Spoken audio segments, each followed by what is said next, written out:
Hi everyone, very pleased to be recording a new podcast for you today. So I welcome you to this weekend's podcast with me, your host Girish.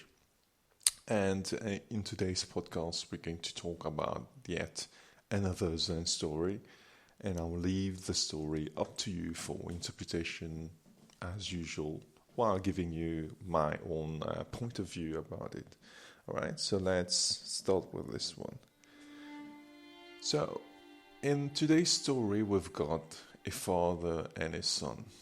All right, the father was a farmer, and both of them had a little house in the villages in Japan, and they had a farm they had to look after as well. So one day, in the farm, there was a horse which the father was very fond of. So one day, what happened is the horse ran away. Okay, the horse ran away, and the very next day, the neighbors came. The neighbors came and they told the father, "You know, you've been very unlucky. Your horse ran away. How sad is that?" Then the response of the farmer was like, "Oh yeah, well maybe it is unfortunate." So what happens next day is the next day the horse comes back. The horse comes back not alone now. The horse comes back with two other wild horses. And then the next day again the neighbors come and they say, "Oh wow, you're so lucky. You had one horse, but now you have three. So how great luck it is. You need to party, you need to celebrate. That's such an amazing thing."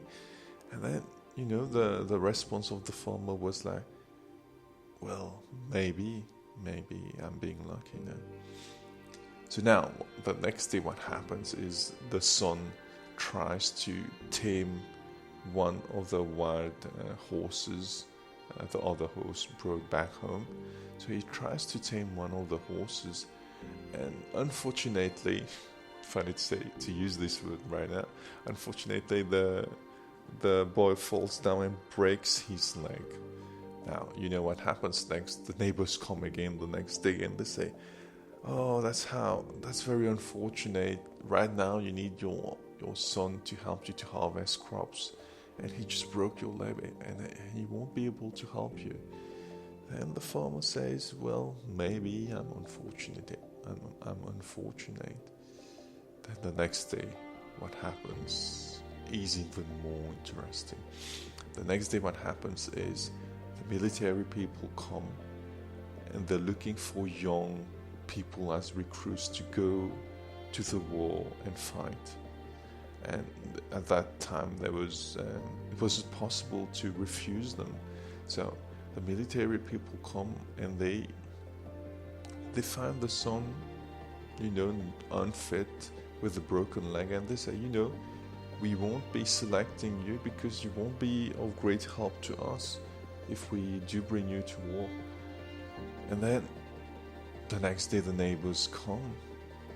The next day the neighbors come again and they come, in tears because they had to let go of their own son for the war. And they say, "Oh, how fortunate you are. Your son didn't go.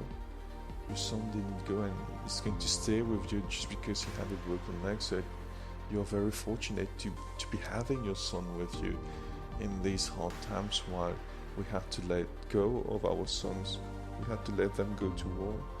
And then, as usual, the farmer says, "Oh well, maybe I'm fortunate." So that's the story, and we can interpret it in so many ways, but what I will my point of view on it is that what it teaches us is impermanence. Once again, things change. You can't be over planning too much. It's good to have a plan. It's wise to think about the future, for example, in terms of saving money in terms of education. I mean, you need to have a general plan, but life is unpredictable, and we're feeling it a lot right now with the virus outbreak. I mean, no one predicted something like that. That's one thing, impermanence. The second thing is perspective. We end up spending so much time labeling, thinking about what's right, what's wrong, and debating lots of things, but it's just perspective, and it's human beings interpreting things happening in life. For example, if you look at the broken leg, it was good in such a way that the son didn't go to war. It was bad in such a way that he couldn't help his father. So it's all perspective. There's nothing which is like true. One person says one thing based on X, the other person says something else based on Y.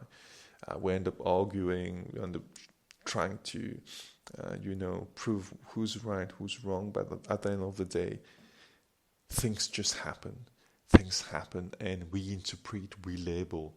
So the wise ones actually look beyond the interpretation, beyond the labeling. They just look at things happening in a detached way.